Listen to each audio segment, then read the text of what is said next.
Alright, hello again. It is Eric. I'm back with a new video. Wow, it has been a long time. Sorry about the couple weeks there. There's just a lot going on, trying new things, wanted to give the other videos some time to simmer. You know, just trying to gain a little more. So sorry about all the delays. I'm going to try to keep it normal from here on out every 2 days. Well, every Monday, Wednesday, and Friday. I'm going to try to put one up for you. So, that should work out perfectly fine for me. And, here's the first video back from a bit of a long hiatus. And, Monday I'll get another one out for you. So, here we go. This is going to be Chapter 2. Honor is Dead. 10 orders. We were loved once. Why have you forsaken us, Almighty? Shot of my soul, where have you gone? Collected on the second day of Kakash, year 1171, 5 seconds before death. Subject was a light-eyed woman in her 3rd decade. 8 months later. Kaladin's stomach growled as he reached through the bars and accepted the bowl of slop. He pulled the small bowl, or cup, between the bars, sniffed it, then grimaced as the caged wagon began to roll again.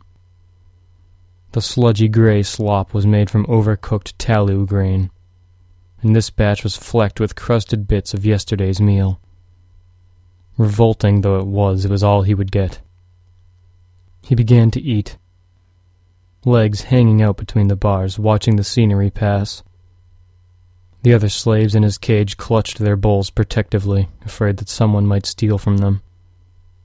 One of them tried to steal Kaladin's food on the first day. He'd nearly broken the man's arm. Now everyone left him alone. Suited him just fine. He ate with his fingers, careless of the dirt. He'd stopped noticing dirt months ago. He hated that he felt some of that same paranoia that the others showed. How could he not, after 8 months of beatings, deprivation, and brutality? He fought down the paranoia.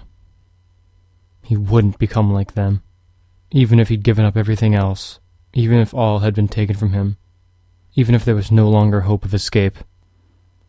This one thing he would retain. He was a slave, but he didn't need to think like one. He finished the slop quickly. Nearby, one of the other slaves began to cough weakly. There were 10 slaves in the wagon, all men, scraggly, bearded, and dirty. It was one of 3 wagons in their caravan through the unclaimed hills. The sun blazed reddish-white on the horizon, like the hottest part of a smith's fire. It lit the framing clouds with a spray of color, paint thrown carelessly on a canvas. Covered in tall, monotonously green grass, the hills seemed endless. On a nearby mound, a small figure flitted around the plants, dancing like a fluttering insect. The figure was amorphous, vaguely translucent. Windspren were devious spirits who had a penchant for staying where they weren't wanted. He'd hoped that this one had gotten bored and left, but as Kaladin tried to toss his wooden bowl aside, he found that it stuck to his fingers. The Windspren laughed, zipping by, nothing more than a ribbon of light without form. He cursed, tugging on the bowl. Windspren often played pranks like that. He pried at the bowl and it eventually came free. Grumbling, he tossed it to one of the other slaves. The man quickly began to lick at the remnants of the slop. "Hey," a voice whispered. Kaladin looked to the side. A slave with dark skin and matted hair was crawling up to him, timid, as if expecting Kaladin to be angry. "You're not like the others." The slave's black eyes glanced upward, toward Kaladin's forehead, which bore 3 brands. The first 2 made a glyph pair, given to him 8 months ago on his last day in Amaram's army. The third was fresh, given to him by his most recent master. Shash, the last glyph read. Dangerous. The slave had his hand hidden behind his rags. A knife? No, that was ridiculous. None of these slaves could have hidden a weapon. The leaves hidden in Kaladin's belt were as close as one could get. But old instincts could not be banished easily, so Kaladin watched that hand. "I heard the guards talking," the slave continued, shuffling a little closer. He had a twitch that made him blink too frequently. "You've tried to escape before," they said. "You have escaped before." Kaladin made no reply. "Look," the slave said, moving his hand out from behind his rags and revealing his bowl of slop. It was half full. "Take me with you next time," he whispered. "I'll give you this. Half my food from now until we get away. Please." As he spoke, he attracted a few hunger spren. They looked like brown flies that flitted around the man's head, almost too small to see. Kaladin turned away, looking out at the endless hills and their shifting, moving grasses. He rested one arm across the bars and placed his head against it, legs still hanging out. "Well?" the slave asked. "You're an idiot. If you gave me half your food, you'd be too weak to escape if I were to flee, which I won't. It doesn't work." "But 10 times, Kaladin whispered. 10 escape attempts in 8 months, fleeing from 5 different masters. And how many of them worked?" "Well, I mean, you're still here." 8 months. 8 months as a slave. 8 months of slop and beatings. It might as well have been an eternity. He barely remembered the army anymore. "You can't hide as a slave," Kaladin said. "Not with that brand on your forehead." "Oh, I got away a few times. They always found me. And then back I went." Once, men had called him lucky. Stormblessed. Those had been lies. If anything, Kaladin had bad luck. Soldiers were a superstitious sort. And though he'd initially resisted that way of thinking, it was growing harder and harder. Every person he had ever tried to protect had ended up dead, time and time again. And now, here he was, in an even worse situation than where he'd begun. It was better not to resist. This was his lot, and he was resigned to it. There was a certain power in that. A freedom. The freedom of not having to care. The slave eventually realized Kaladin wasn't going to say anything further, and so he retreated, eating his slop. The wagons continued to roll, fields of green extending in all directions. The area around the rattling wagons was bare, however.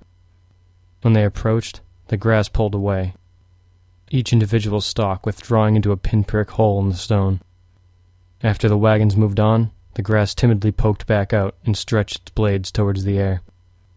And so, the cages moved along what appeared to be an open rock highway, cleared just for them. This far into the unclaimed hills, the high storms were incredibly powerful. The plants had learned to survive. That's what you had to do. Learn to survive. Brace yourself. Weather the storm. Kaladin caught a whiff of another sweaty, unwatched body, and heard the sound of shuffling feet. He looked suspiciously to the side, expecting that same slave to be back. It was a different man this time, though. He had a long, black beard, stuck with bits of food and snarled with dirt.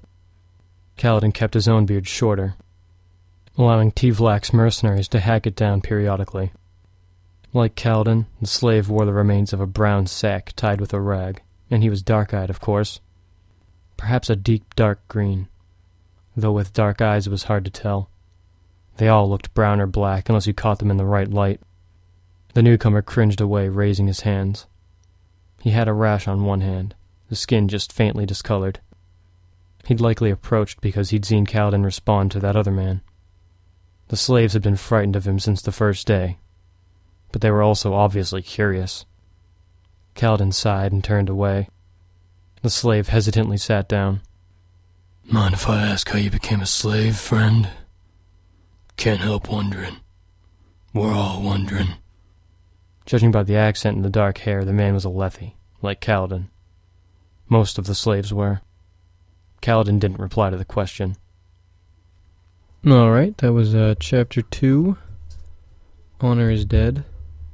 There is going to be more of it. That's definitely not the end of it. That's just Part 1. But I'm going to upload this one. And I will try to put another one up tonight. I think I will. And then after that, I'll wait until Monday and do another one on Monday. And then Wednesday and then Friday.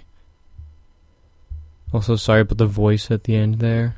In the next part, you'll see it says that he has a raspy voice. So all of a sudden, that guy just suddenly comes out of nowhere, and he's very loud and annoying, and you're like, whoa, what's that? Yeah, that's... He actually has a raspy voice. It says it soon. You'll see. But, alright. See you in part 2.